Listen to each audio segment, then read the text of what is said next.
mumastreets. Nhasi handisi mumastreets, nhasi ndaita kunyatsofambira nyaya dzachona. Ndiri kunoku kuTokwe Mukosi. Tokwe Mukosi ndo kwatiri. Vanhu vanogara vachibvunza kuti hako inonzi Tokwe Mukosi yachona iri kupi? Idhemu riri kunoku kuLowveld. So ndoda ndimbokuratidzai kuti zvakamira sei kunoku kwatauyawo nhasi, kwatauya zomboratidzwa. This is my first time kuuya kunoku. So listen, if you are new to this channel, I kindly ask you to subscribe, turn on your notification bell so that every time we upload a video, you'll be notified. Also, don't forget to follow and like our Facebook page at Sane TV.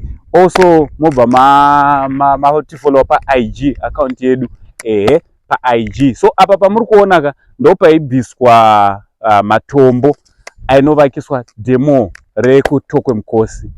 Ati ndizvo ndagona handagona here hama dzangu. Handisi kufamba ndega, muchazoona vanhu vandinawo mukandinyengerera zvakanaka na. Cho!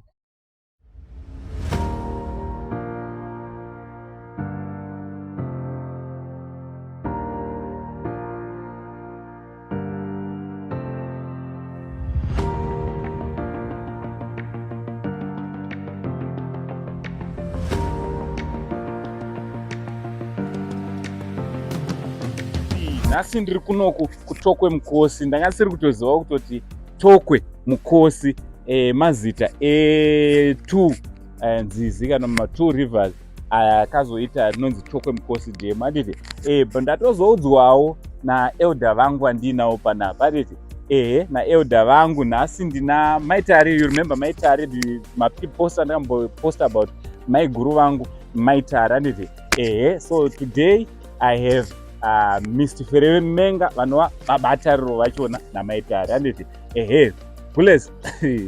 Muri sei? Mushe chimbokwasai mhuri yeZimbabwe muchana. Chimbokwasai.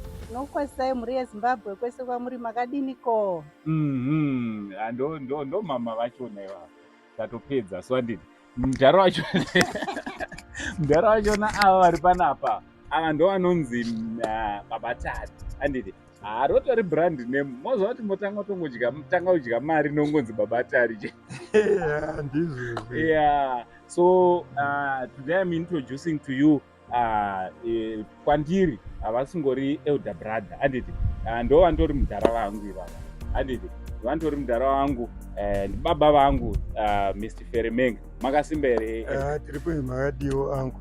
Mushe handi murunzwa kuti vari kutoendosawo chiangu. Ukaonawo usinganditi angu ka mudhara vachinditi angu abinozva unenge wakutoitawo.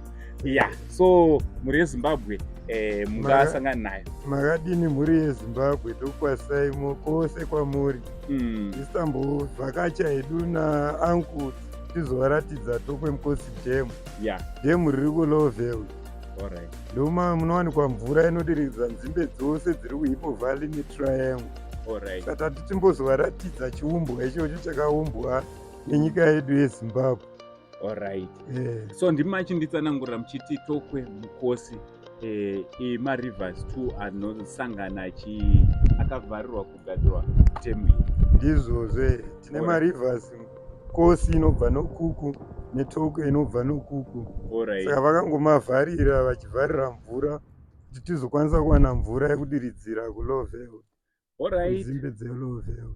Alright, saka mvura zhinji inotobva muTokwe Mukosi imomo ichienda kunodiridza nzimbe. Yeah, this is the name plaque. And ndipo pane project details. It's like river it's Tokwe. But padzakangosangana naMukosi. Mukosi akabva aperera ipapo. Province Masvingo. A catchment area 7,120 square kilometers.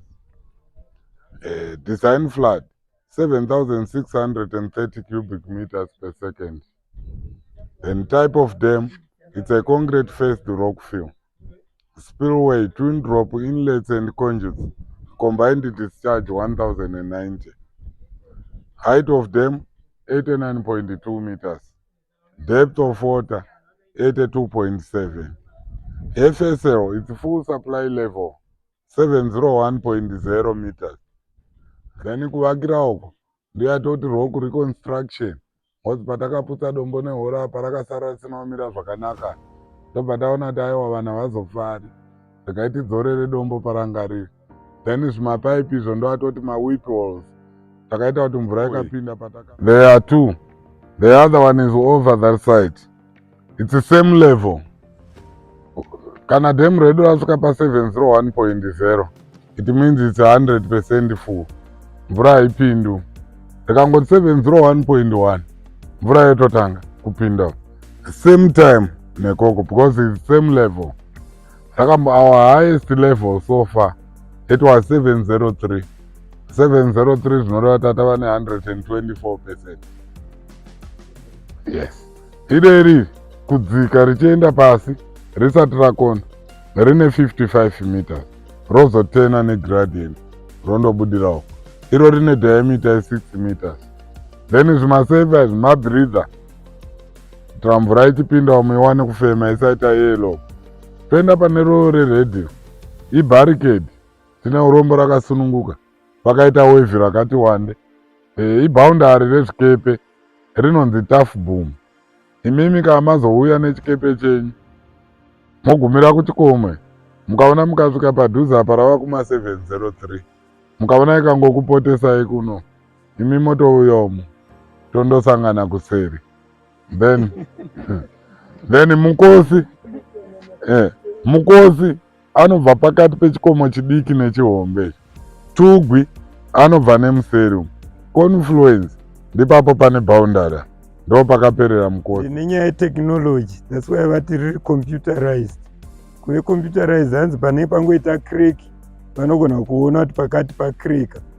Panenge pashata vanogona kurumbidza kuzivisa vari zasi kuti dhemu rashata voevacuata vanhu kuti pasave nedanger kuvanhu vari zasi kwedhemu. Saka tinozvitenda chaizvo izvo zvenyu technology yavakashandisa.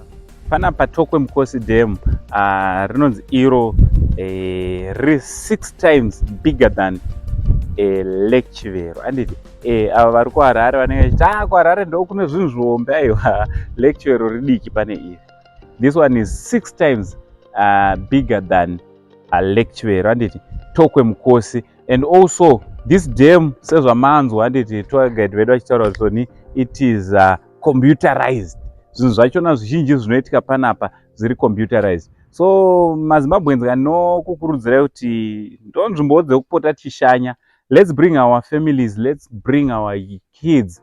Some of these things they need to come and see physically, and they need to come and see kuti zvizvi kuitika. I think Tokwe Mukosi, it is much known because of the song which was sang by Raskeleb. That time pakamboita mafloods. Tokwe Mukosi, my wekan. I did it. Something like that. And this muimbi zvangu but ndatry. I did it. So ngizokuda uzondimakira maZimbabweans. Meno zvamune makuita. But ndingokuratidzaiwo Tokwe Mukosi, the beauty of our land, the beauty of of our resources, and the beauty of our dam, Tokwe Mukosi. This is one of this is the largest inland man-made lake in Zimbabwe, with almost over 20 islands at mukati and it is said in the near future they will be building some hotels in some of the islands which are inside Tokwe Mukosi dam. Ndizvo ameno chero zvamaita izvozvo. Izvozvo ndichikuratidzai.